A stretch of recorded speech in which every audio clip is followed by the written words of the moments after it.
చంద్రబాబు నాయుడు అధ్యక్షతన జరిగిన ఆంధ్రప్రదేశ్ కేబినెట్ భేటీలో కీలక నిర్ణయాలకు ఆమోదముద్ర వేసింది మంత్రివర్గం.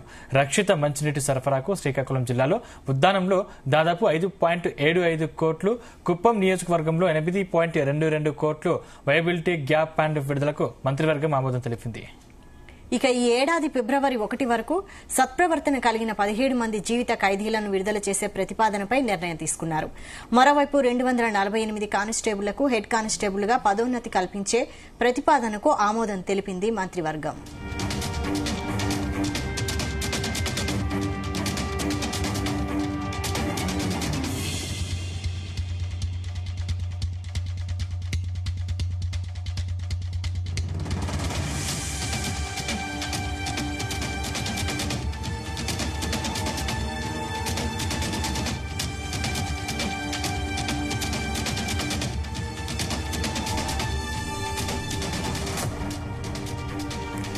ఇక వైఎస్ఆర్ జిల్లా పేరును వైఎస్ఆర్ కడప జిల్లాగా మారుస్తూ తీసుకొచ్చిన ఉత్తర్వులకు ఆమోదం తెలిపింది ఏపీ కేబినెట్. పలు సంస్థలకు భూ కేటాయింపులు, రాయితీల కల్పనపై చర్చించి ఆ ప్రతిపాదనలకు ఆమోదం తెలిపింది.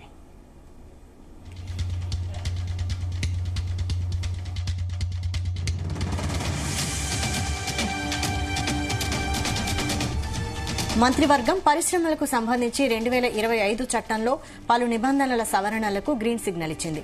మరోవైపు AP shops and establishment bill 2025 చట్టంలో నిబంధనల సవరణలకు ఆమోదం తెలిపింది ఆంధ్రప్రదేశ్ కేబినెట్. ఇక దీనికి సంబంధించి మరిన్ని అప్డేట్స్ మా ప్రతినిధి నాగేశ్వరరావు అందిస్తారు. నాగేశ్వరరావు,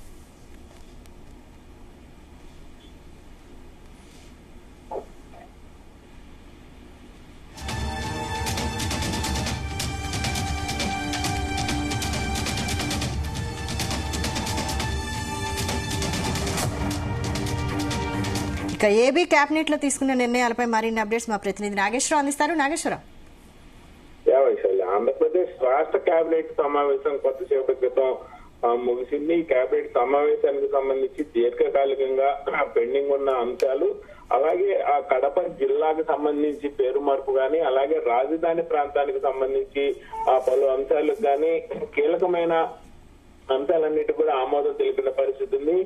ముఖ్యంగా ఆంధ్రప్రదేశ్ కేబినెట్ సమావేశానికి ఆ రాష్ట్ర ముఖ్యమంత్రి చంద్రబాబు నాయుడు అధ్యక్షత జరిగింది. చంద్రబాబు నాయుడు అధ్యక్షత జరిగిన ఈ కేబినెట్ సమావేశానికి రాష్ట్ర మంత్రివర్గం మొత్తం కూడా 100% హాజరైన పరిస్థితి అయితే ఉంది. దాదాపుగా శ్రీకాకుళం జిల్లాలో ఉద్దానంలో 5.75 కోట్లు, కుప్పం నియోజకవర్గంలో 8.22 కోట్లు వయాబిలిటీ గ్యాప్ ఫండ్ విడుదలకి మంత్రివర్గం కూడా ఆమోదం తెలిపిన పరిస్థితి అయితే ఉంది. ముఖ్యంగా గత కొద్ది రోజులుగా కూడా పెండింగ్ లో ఉన్న వైఎస్ఆర్ కడప జిల్లా పేరును కూడా వైఎస్ఆర్ జిల్లా పేరును వైఎస్ఆర్ కడప జిల్లాగా మారుస్తూ ఆ ఉత్తర్వులు అయితే తీసుకొచ్చారు. గత ప్రభుత్వంలో వైఎస్ఆర్ కడప జిల్లాగా ఉన్న పేరుని వైఎస్ఆర్ జిల్లాగా మార్చిన పరిస్థితి ఉంది వైఎస్ఆర్ టీపీ ప్రభుత్వ హయాంలో. మరలా ఎన్డీఏ కూటమి అధికారంలోకి వచ్చిన తర్వాత ఆ కడప జిల్లాకు సంబంధించి కడప జిల్లా ఎప్పటికైనా గుర్తింపుగా ఉండాలన్న ఉద్దేశంతో వైఎస్ఆర్ కడప జిల్లాని మరలా తీసుకొస్తూ ఆ ఉత్తర్వులు జారీ చేసిన పరిస్థితి అయితే ఉంది.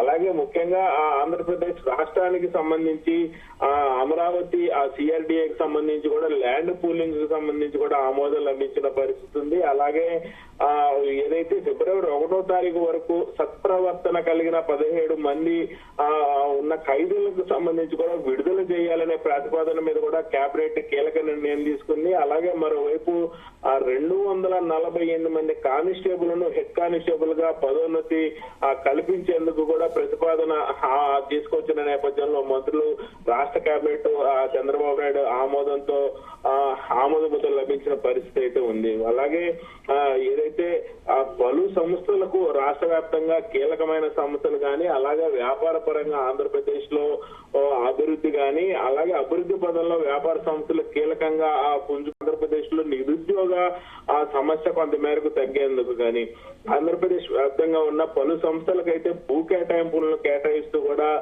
ఉత్తర్వులు చేశారు. అలాగే భూ కేటాయింపులతో పాటు వాళ్ళకి కొంత మేరకు రాయితీ కూడా కల్పించే విధంగా చర్చించి ఆ ప్రతిపాదనలకైతే ఆమోదం తెలిపారు రాష్ట్ర మంత్రివర్గం. అలాగే ఏదైతే ప్రతిపాదనలకు ఆమోదం తెలిపిన నేపథ్యంలో పరిశ్రమలకు సంబంధించి 2025 ఆ చట్టంలోని పలు నిబంధనలను సవరణ పరిశ్రమలకు గ్రీన్ సిగ్నల్ అయితే లభించింది. దీంతో ఇప్పటి వరకు కూడా పరిశ్రమలు స్థాపించడానికి ఆంధ్రప్రదేశ్ వ్యాప్తంగా వచ్చే కొంతమంది పరిశ్రమ వ్యాఖ్యలకు ఉన్న 1-2 ఇబ్బందులు కూడా తొలగిపోవడంతో ఆంధ్రప్రదేశ్ లో సింగిల్ విండో, డబుల్ విండో కింద వచ్చే పరిశ్రమలకు వీలుగా వెసులుబాటు కల్పించడంతో ఎక్కువ శాతం పరిశ్రమలు ఆంధ్రప్రదేశ్ లో వస్తున్న ఆ పరిస్థితి అయితే ఉంది.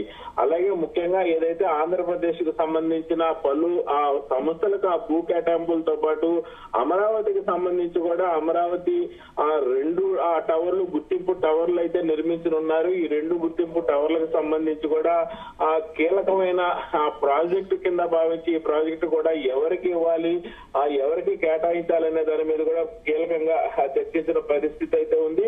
అలాగే ఆంధ్రప్రదేశ్ అభివృద్ధికి సంబంధించి ప్రధానంగా సంవత్సరం పాటు ఎన్డీఏ కూటమి అధికారంలోకి వచ్చింది 2024 ఎన్నికల్లో. 2024 ఎన్నికల్లో కీలకంగా ఎన్డీఏ కూటమి అధికారంలోకి వచ్చిన తర్వాత తీసుకొచ్చిన ప్రాజెక్టులు మొత్తం గానీ, అలాగే కీలకమైన ప్రజలకు సంబంధించిన కీలక అంశాలు గాని, ఏదైతే ప్రభుత్వం ప్రజల కోసం తీసుకొచ్చిన ప్రతి ఒక్క సంస్థలకు కేటాయించిన ప్రతి ఒక్కటి కూడా ప్రజలకు సవివరంగా వివరిస్తూ ఆ సంక్షేమ పథకాలు ప్రతి ఒక్కటి కూడా గడప గడపకు వెళ్లేందుకు కూడా కీలకంగా మంత్రులు, ఎమ్మెల్యేలు, ప్రజాప్రతినిధులు ప్రతి ఒక్కరు కూడా కృషి చేయాలని చంద్రబాబు నాయుడు పిలుపునిచ్చిన పరిస్థితి ఉంది. సంక్షేమ పథకాలు మొత్తాన్ని కూడా ప్రజలకు అందే విధంగా అందడంతో పాటు ప్రభుత్వానికి సంబంధించిన పేరు ప్రతిష్టలు తీసుకొచ్చేందుకు కూడా మంత్రులు కీలకంగా పనిచేయాలంటూ చంద్రబాబు నాయుడు పిలుపునిచ్చిన పరిస్థితి అయితే ఉంది వైశాలి.